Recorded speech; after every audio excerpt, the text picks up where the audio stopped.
The verse for today is Genesis 2, verse 15. The Lord God took the man and put him in the Garden of Eden to work it and keep it.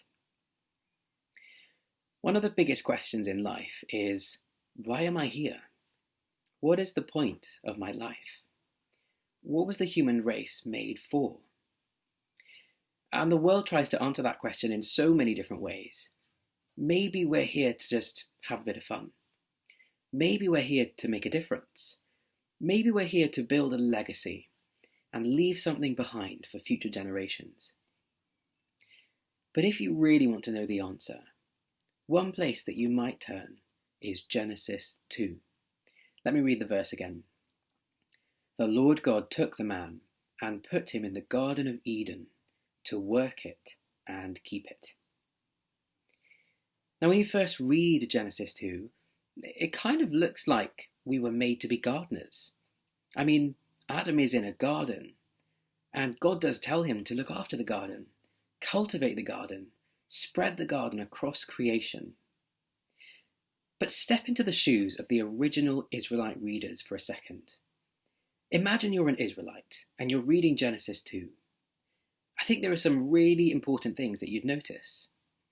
You'd notice that the word Lord is everywhere in the passage, and it's capital letters Lord, God's personal name, I am that I am.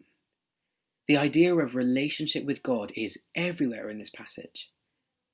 And you might look at verse 8, and you'd notice that the Garden of Eden is in the east of Eden, and it would remind you of the east gate of the temple. And you might look at verse 12 and notice that there's gold and onyx in the land, and you'd remember that those are things that priests wear on their clothes. And you might look at verse 15, and you'd see that the thing that Adam does is work and keep the garden. And you'd remember that everywhere else in the Old Testament that those words appear, they seem to mean something about the job of a priest.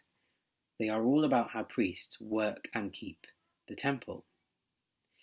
And you'd begin to realize that Adam is so much more than just a gardener. Adam is a priest, and the Garden of Eden is a temple that is full of the presence of the Lord. And Adam's job is to know God and spread his glory and his word across creation. It is so much higher a calling than just being a gardener. We are so much more. But then you might turn to the end of Genesis 3, and you might see how Adam rebelled. And you might see him standing outside the temple, outside the garden, outside of the presence of God, with a warrior angel standing in the way. And you would feel devastated, because Adam and the human race have lost everything, because they've lost their priesthood. They've lost what makes them human. And if I stop there, well, that wouldn't be very good.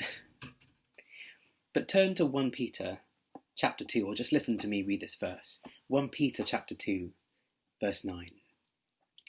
And this is speaking to Christians. But you are a chosen race, a royal priesthood, a holy nation, a people for his own possession, that you may proclaim the excellencies of him who called you out of darkness into his marvelous light.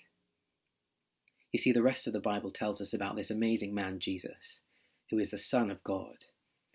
A Jesus who comes crashing into this world to rescue people from sin, to redeem people from the power of evil, to reverse the curses of Genesis 3 in a new creation world. And one of the amazing things Jesus does in 1 Peter chapter 2 is he reignites the priesthood that we've lost. He restores us to the purpose that we were always meant to have. He is our great high priest, and in his priesthood we find our own. And we are able to be in the presence of God once again. And we are able to proclaim his majesty and his word across creation. What is the purpose of life? Why are we here? What is the point of a human being? Well, humanity was always meant to be a race of priests. And as Christians, once again, we can finally do the thing we were always meant to do. Know God and share his word and the gospel across the world.